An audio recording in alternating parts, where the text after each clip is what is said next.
Welcome everyone to sportsbookreview.com and a very special sportsbookreview.com and Roundtable today, as we're also live on Facebook. So welcome everybody who's watching us on Facebook as well. And it's a 2020 draft night, and what a special night it is. I've already had to use up one of my drafts.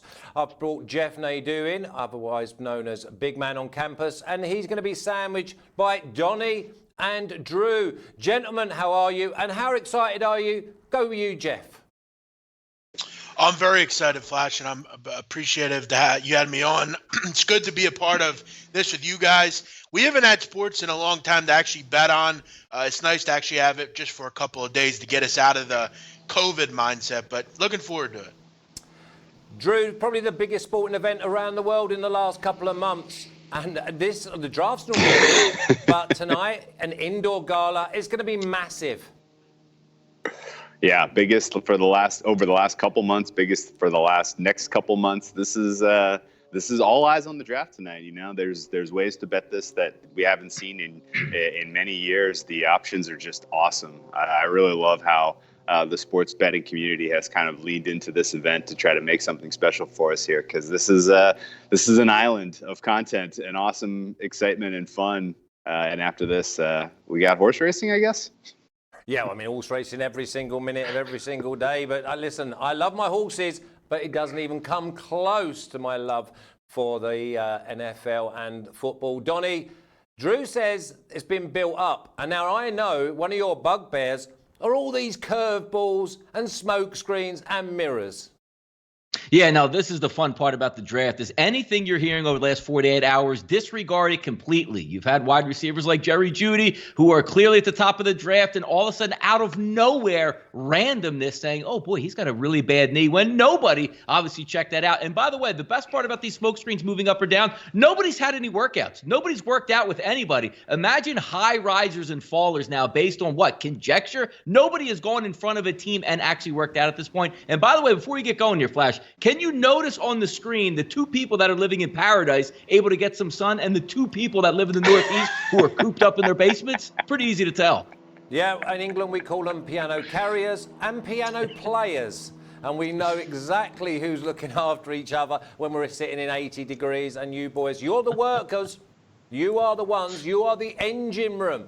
I've got a nose tackle and I've got a defensive end, Donnie. I've taken you back. Your wide receiving days and deep threat are well and truly gone. Yeah. Now, in the just to mention the boys in the chat, well, we're obviously going to give all our best picks, and there'll be plenty of winners in there, so make sure you write them down. You can go to sbrpicks.com for all your content and obviously all your winners on every single sport, not just the NFL drafts. So if you've got something to go in the chat, then throw it in there, and I'll throw it at the boys. Right, I'm going to start off with you then, Drew. Let's get underway. We're going to start off with quarterbacks, and you like Justin Herbert. So let's we'll couch this reasonably well. As far as a player goes, I don't especially love Herbert. I don't think that he's, the absolute slam dunk, best prospect we've seen in a long time, and teams should be falling all over each other to trade up into that 3, 4, 5 range to get him.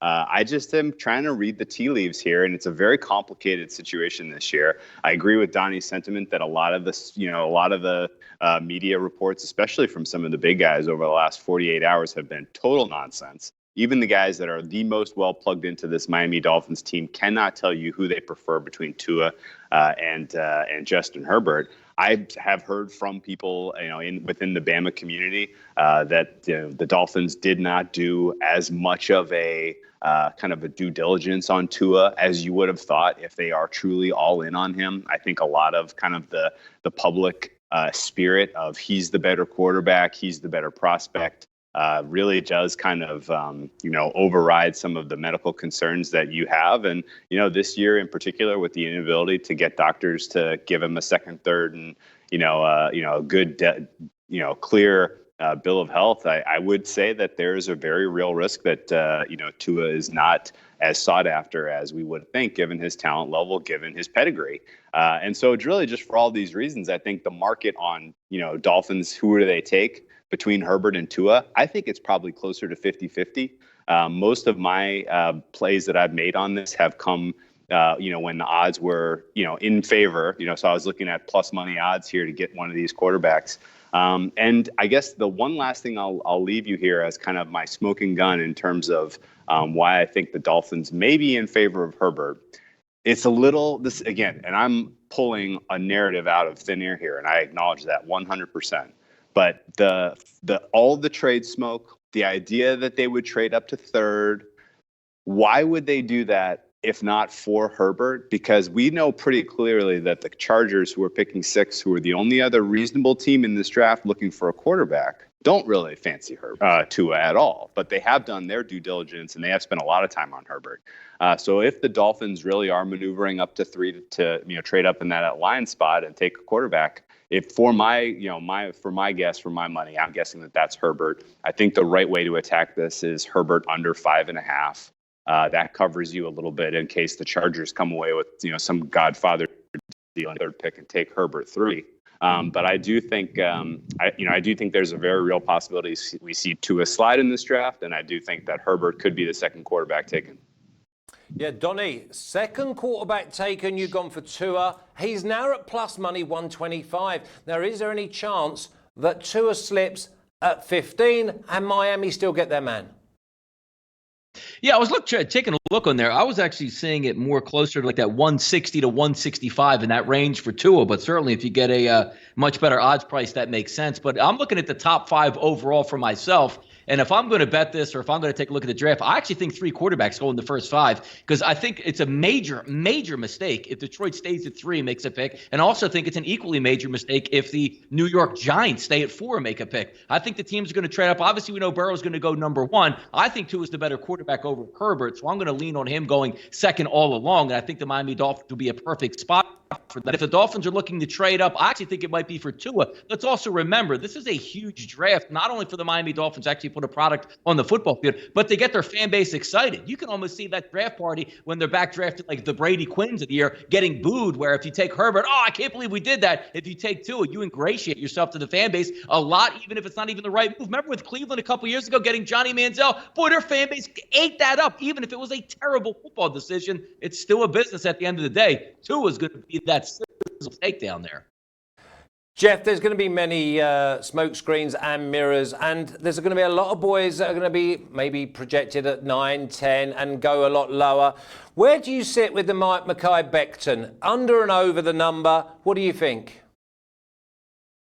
Yeah, Becton is a guy that I've liked a lot since. Am I echoing, guys? No. You're great. You're doing great. I have the echo in my ear, too. It's fine. Yeah, I had it, too. Yeah, I'm echoing in my ear. So now I think I'm good. But, I don't know why this is always so fucking hard. So we go, Drew. We're looking. I've got, basically, I'm going to go with Javon Kinlaw. Over 13.5, I see him as high as 9. And I think to myself, with a few trade-ups, I see him dropping down the list and maybe at 16 or 17. I don't disagree with you on this. Kinlaw may be one of the better prospects in the draft on defense, but he does have injury red flags. That has been kind of the tried and true angle. And I think this year, with the lack of teams being able to meet with these players, lack of pro days, I think that amplifies this. And you have anyone with a red flag likely to slide. That I do think sets up a nice Kinlaw over. Okay. Jeff, are you back with us? Are you okay now in your ears? I think I'm okay, guys. Yeah, you feel okay? I guess I'll just have to hear myself in my ear. It's okay. I guess I'll have to do what I have to do. Yeah, I can't hear Jeff. Rafa, please. Jeff, so I want to know, how many offensive linemen do you think go in the first round? Wow. That's a great question. You mentioned Becton, who I actually really like. I've talked about him really since the draft started. Yeah. I can't.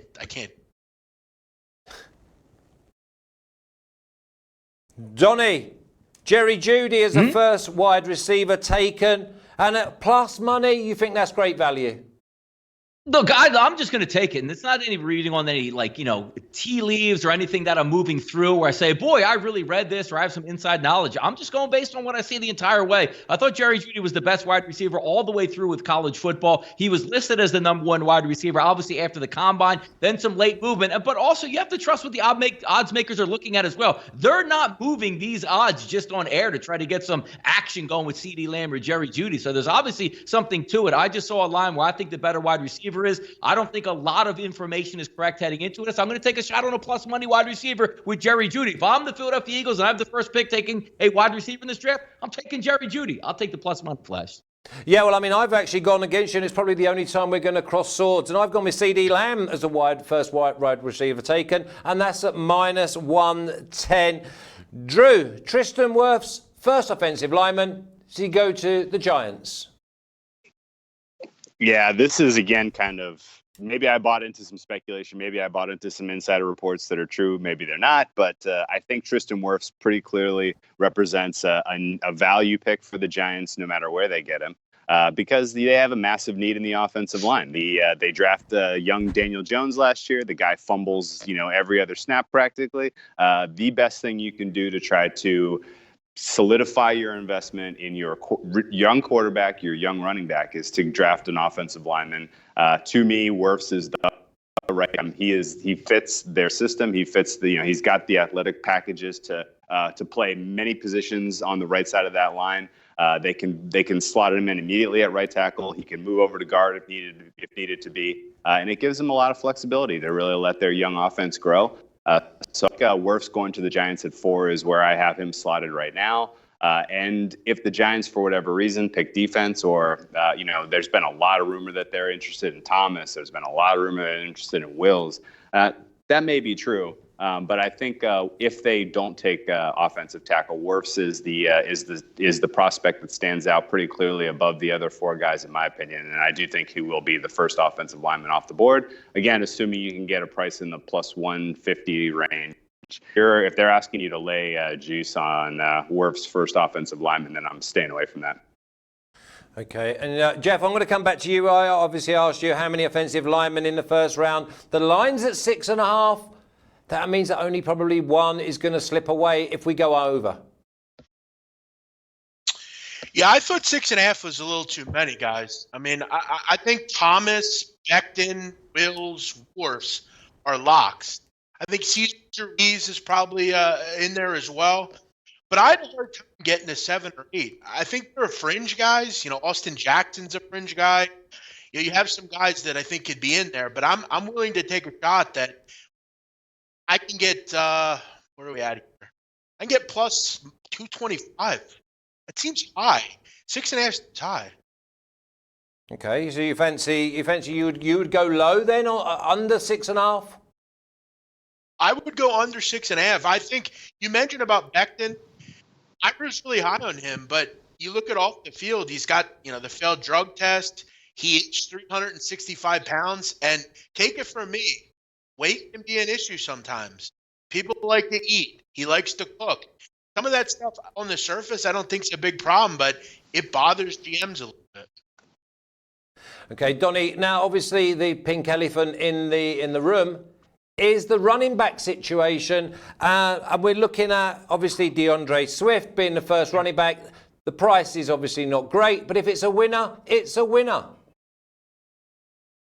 Yeah, we were doing them yesterday, Flash, when you reached out, talking about some of these props that we certainly want to bet on and take some advantageous numbers on. Swift yesterday was sitting at 5 times at -170. Now I'm seeing Flash at -205. So maybe some substance to that, getting a little bit ahead of the curve on that one. And maybe you could even gotten a better price even in the previous days. But I just think he's the best overall running back in this draft in a running back commodity league where most people don't reach up. Somebody might reach up for the best one, and I think he's going to be the first one at -170. I think it's a pretty good play. Look, not every one that we're going to take here is going to be plus money or, trying to take a shot on some things. Just trying to read between the lines and say, you know what, if I have to lay a little bit of money here, I think he's the best running back in the draft.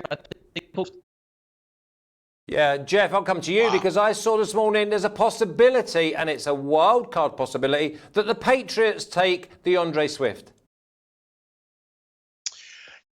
I think that's absolutely nuts to lay say on a running back. I love Donnie, and I'm just trying to look out for him here. I don't know everything, and I'm not saying that it will happen or won't happen, but I think there's just way too much talent in this draft to look for a running back in the first round, especially a running back that, I mean, he's an interesting and good player, but Well, it's I'm not not first willing round. to take It's him to go that first. high. The running back overall.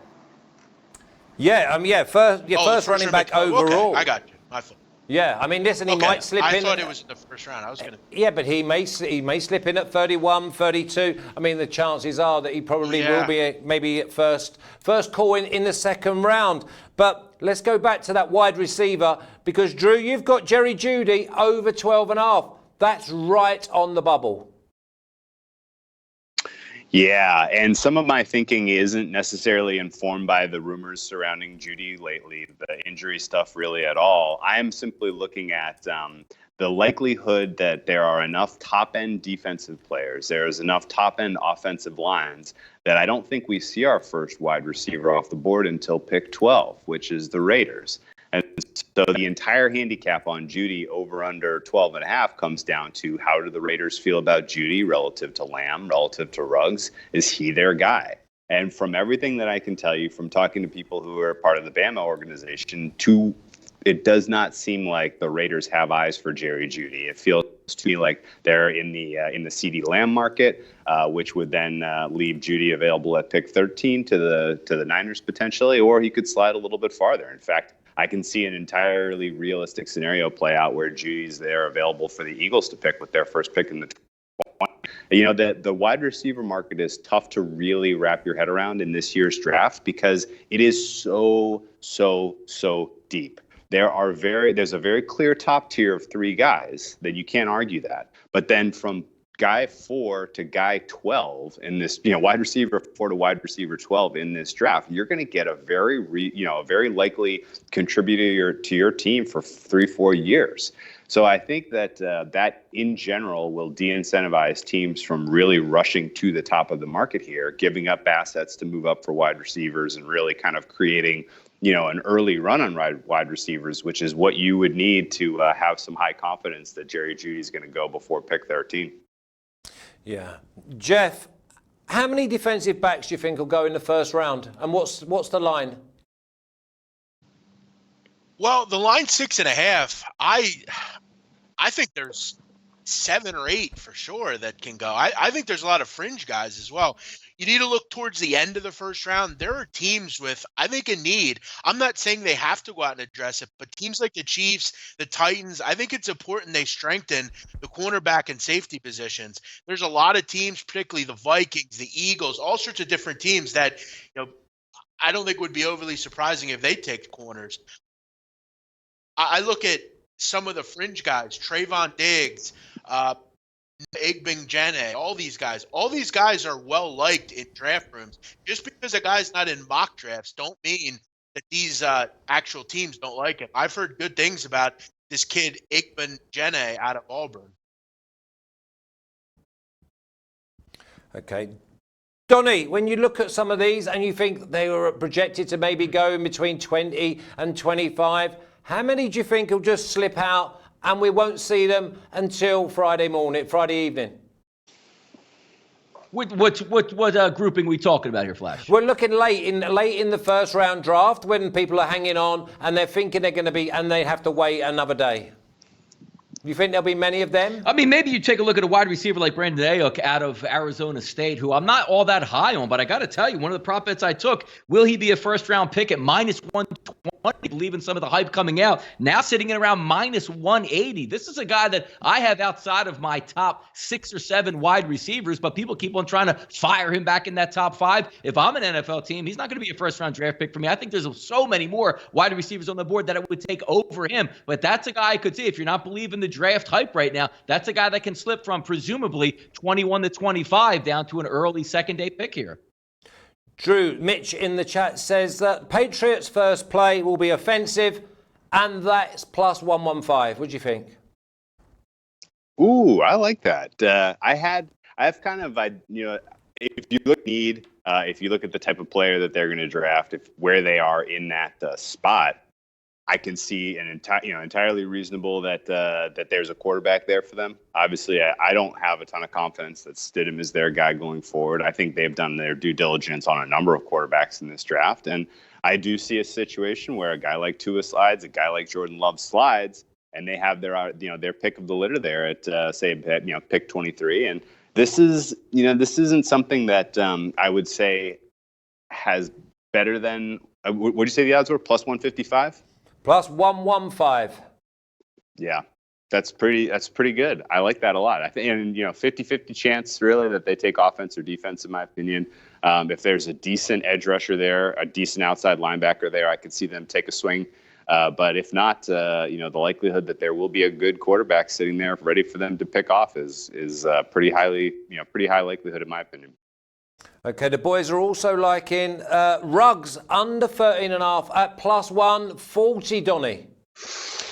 Under 13.5 for Ruggs at plus 140. Somebody's going to have to. I mean, look, we're betting on things that all it takes is one team. Like you don't even need a consensus of where the guy should go. But under 13.5, kind of risky for me. I really like him as a wide receiver, but under 13.5.